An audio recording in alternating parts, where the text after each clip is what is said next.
Hi guys, it's me again, Smile Back Gambia. Today we are back again. We are with another reaction video. This time, this video is about the 10 places you can go in the Gambia. That when you come in the Gambia, you know, places you can go to enjoy yourself and to have sort of fun. So we'll be watching the video and doing the reaction at the same time. Stay tuned. Then don't forget to subscribe, share, and press the notification bell. You will really appreciate it. Thank you.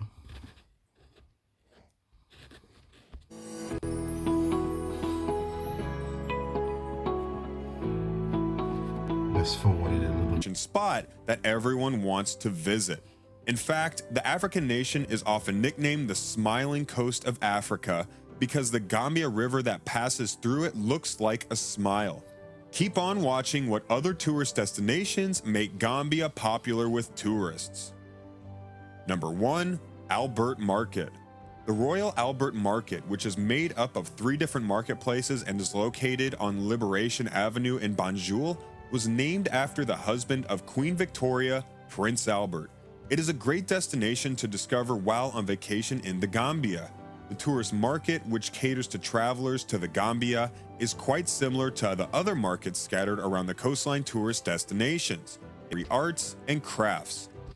And sorry, what I love about Albert Market in Banjul is like, it's so, have so many colors, especially when you go inside the market where they, sell this art stuff and, do these carved woods, it's so beautiful. When you see them, it seems like you want to buy everything. So it's so nice. I really do enjoy it. The last time I was there, I wanted to buy everything and bring it back here, but I cannot because, it cannot fit on my back. So it's so nice. So Albert Market is a nice place. I do enjoy it. However, this area of Royal Albert Market is not the major draw, even if you still like talking to the booth owners and negotiating over a few souvenirs to bring home. In fact, the real draw comes from the constant bartering and bargaining. As soon as you enter the market, Albert Market isn't afraid to show you what Gambian life really is. Full of shimmering fabrics, shoes, colorful fruits and vegetables, you'll surely find yourself wandering around long enough that you start getting haggling skills. Number 2, Abuko Nature Reserve. Abuko is unique among African wildlife reserves because it is small, accessible, and doesn't require a car to enter.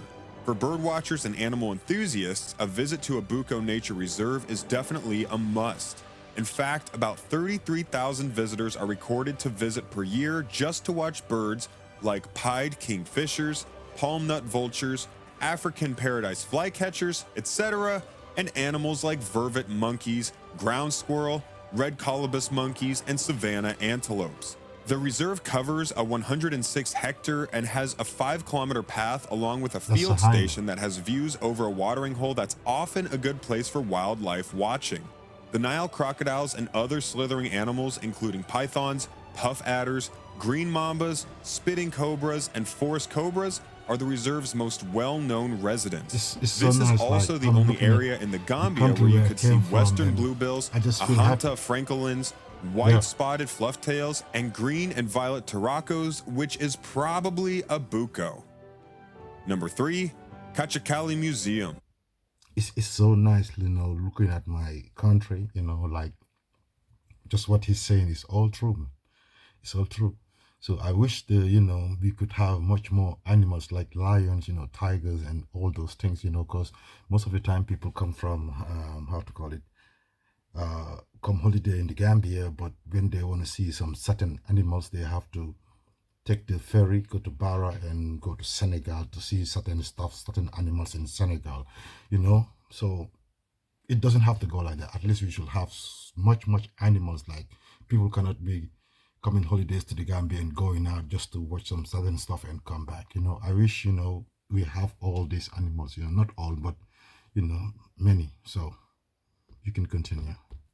About 16 kilometers from Banjul, the country's capital, is where you'll find the Kachakali Museum and Crocodile Pool, also known as the Kachakali Crocodile Pool. It is one of 3 holy crocodile pools where fertility rites are performed. The other two are Baranding on the north bank and Falonco in Combo South. The Bojang family of Bacau, one of the founding families and significant landowners of the city, owns the privately held shrine known as Kachakali. The Kachakali Museum is managed by the local community.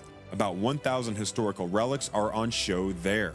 The Ethnographic Museum describes the history of the Bacau region and highlights the Gambia's diverse cultural heritage. Although That's the true. precise number of crocodiles is unknown, it is thought to be in the range of 80. All of the creatures are 4.5-meter long Nile crocodiles, which can live just as long as a man. The area is unusual since there have been reports of albino crocodiles living there. The most well-known crocodile was perhaps Charlie, who, like others, was permitted That's to move true. freely and enabled people to go close to Yeah, and that's pet true, him. Charlie. Sometimes crocodiles captured in the wild are brought to sacred ponds where they are raised. The Kachakali sacred Yeah, I heard about this albino crocodile named Charlie, but I never see it. When we are young, we just hear about it. Like we have a like albino crocodile, we have it, but I never see it.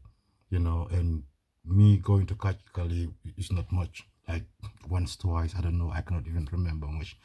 But I wish I could see this, but I don't know whether this albino crocodile is still there, Charlie. But next time when I'm going there, I will, I wish to see it if it's still there.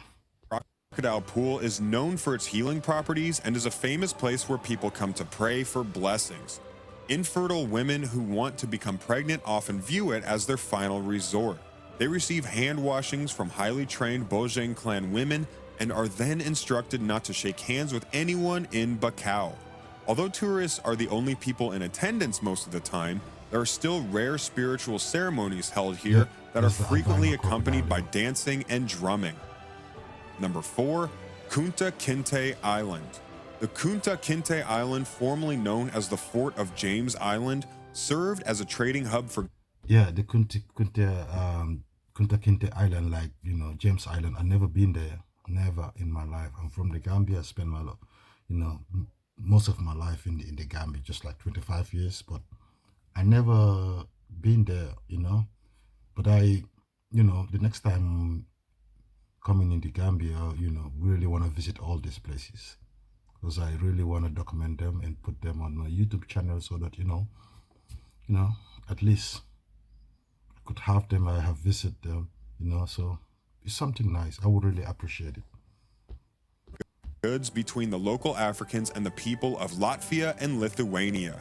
Visitors come to the fort to observe the caves and jail buildings from British colonial times.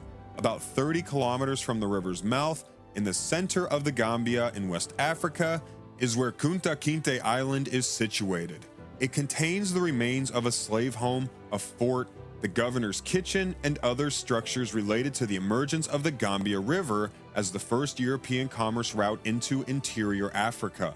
The World Heritage Site consists of 6 more elements, 5 of which are found in the communities of Albreda, Jafura. Guys, I just want to ask a question. How do you guys feel like when they talk about these certain places where they were keeping the slaves, you know what I mean? So, like, or visiting it. So, how do you feel? Like, does it change something in you? Like, make you, like, feel bad or, like, feel bad to other race? It's just a question, because if you think about, seeing these kind of videos where they were keeping the slaves, like, you will be really, really emotional because the things that they explain to you, you will feel so, so, so sad. But thank God now we are living in a modern, world, so there's no more slavery or stuff like that.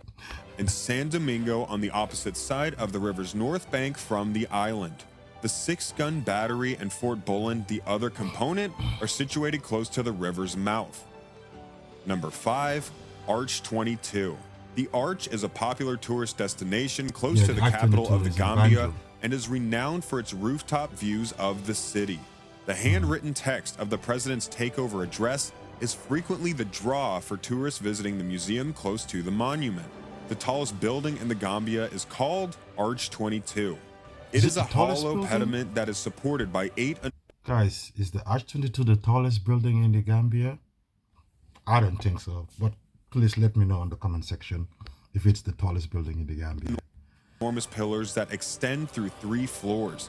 It has a restaurant on the higher level of the central bridge, from which you can enjoy the restaurant's panoramic views of the entire capital city and some of the Tanbi mangrove swamp while taking in the cool Atlantic Ocean breeze. There is a museum with Gambian art on the same floor. A small museum is also located on the 3rd floor and is reachable through a spiral staircase. Number 6, Burrafoot Beach. The Atlantic Ocean and the Combo South District are separated by this lovely and magnificent tourist destination. There are 22 kilometers between Banjul and the Burrafoot Resort. This beach is distinctive for its eco-friendly setting and the gold-plated sand that has been laid out on the shore, both of which contribute to the aesthetic appeal of the popular tourist destination. You have space to unwind and take in nature's splendor at this beach. You can see fishermen and ladies repairing their nets as they cast their nets into the water and sift the day's catch. As you stroll along the beach, you'll always experience that sensation. Especially right now, how when the sun is going down. The last time when I was there, I was laying down there and I was, watching the sun coming down. And that was so beautiful. So beautiful. And in the beach, it's so peaceful. You just be hearing birds and the waves, coming and going. Oh, it's so peaceful. Like, I wish I live near those places. Like, every day waking up, breathing fresh air, hearing the birds and like so peaceful. Oh, I love to live at those kind of majesty. I the beach has plenty of room for enjoyment. You can choose to wander along the sand, ride a bike, or engage in water sports as the sun kisses your forehead. Number 7, Gambia National Museum. The NCAC was established with the goal of preserving, promoting, and appreciating the nation's ethnic, cultural, and historic legacy. The National Museum, one of the top tourist destinations, is home to numerous important ethnic items.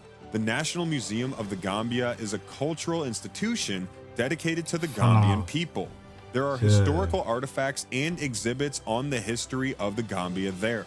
The main objectives of the museum are to collect and preserve objects that represent the material culture of the Gambia and to inform both foreign tourists and locals who might not be familiar with Gambian history. As a curator, Hassoum also established kid-friendly museum programs like art lessons and historical film presentations, as well as a strong fine art temporary exhibition program that featured works of art by Gambian and foreign artists. Number 8, Bao Bolong Wetland Preserve. Between the countries and the River Gambia, the Bao Bolong Valley stretches for more than 140 kilometers. Alongside each other, it supports 3 distinct ecosystems, a mangrove forest, a salt marsh, and a savanna forest. Because of this, the nicest thing is just like, when you have these drones and they're up, what I mean, having nice view down. It looks so beautiful. It's different from when you are walking, you know what I mean? And like when the drones are up there, you see everything and it looks so beautiful. Like, I just want a paradise for people who enjoy watching birds and other animals. The Bao Bolong Wetland Reserve is a 220 square kilometer piece of land on the north bank of the River Gambia that was formed in 1996.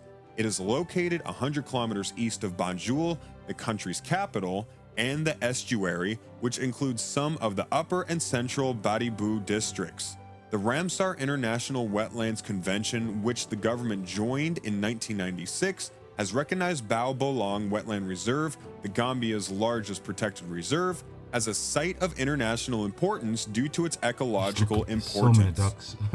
Number 9, Wasu Stone Circles. The Wasu stone circles in Gambia are thought to be over 1,200 years old and have been dated to between 750 and 1000 AD. Because of this, local lore holds that anyone who disturbs those buried there will be cursed. The stone circles are situated at Wasu in the Central River region. This could explain why they have survived for so long with so little human intervention. There are 10 to 20 different stone sizes and circular forms, ranging in size from 4 to 6 meters across. Despite being graveyards, the stones themselves are more recent than the burials. Each stone column is 5 feet 9 inches tall on average. Numerous archaeological digs have been conducted since the 1800s on the I've never 11 been to this huge place before. concentrations of Never. circles, which have confounded many travelers over the years. Number 10, Chimpanzee Rehabilitation Camp. On the banks of the River Gambia located is the Chimpanzee Rehabilitation Camp. In a landmark agreement with the Gambian government in November it's so 2008, nice. Friends Look of at this. Animals agreed to help fund the Chimpanzee Rehabilitation Project, an island sanctuary established in 1979 in West Africa in the River Gambia National Park. It is home to 140 chimpanzees who live in 4 groups in relative freedom, without Nice. bars or cages, on 3 of the park's 5 islands. As an alternative, a lot of visitors stay at the project's lodging camp to observe them up close. The parents of many of the chimpanzees in the refuge were killed by bushmeat hunters or captured for use in exploitive activities, leaving so the sad. orphans. Some were voluntarily abandoned by those who had made the unwise decision to retain them as pets. Oh, There is always something to attract tourists visiting Gambia for the first time, whether they fly over to take advantage of its world-class bird watching, its golden sandy beaches, its exciting culture, or its dynamic. guys, that was the end of the video. Oh, I think I'll have to be doing more of these videos because it's really nice. It's just making me like, missing home. Just want to go back there and, enjoy life there. Yeah. So if you guys love this kind of video, please let me know in the comment section. Like, share, to your family members, I would really, really appreciate it. And don't forget also to press the notification bell, so anytime I upload a video, you will be the first person YouTube to, notify you, please. And thank you guys, really appreciate you guys. Till next time, smile back Gambia. Peace. Support me and comment below what you thought of it. I want to know your opinion.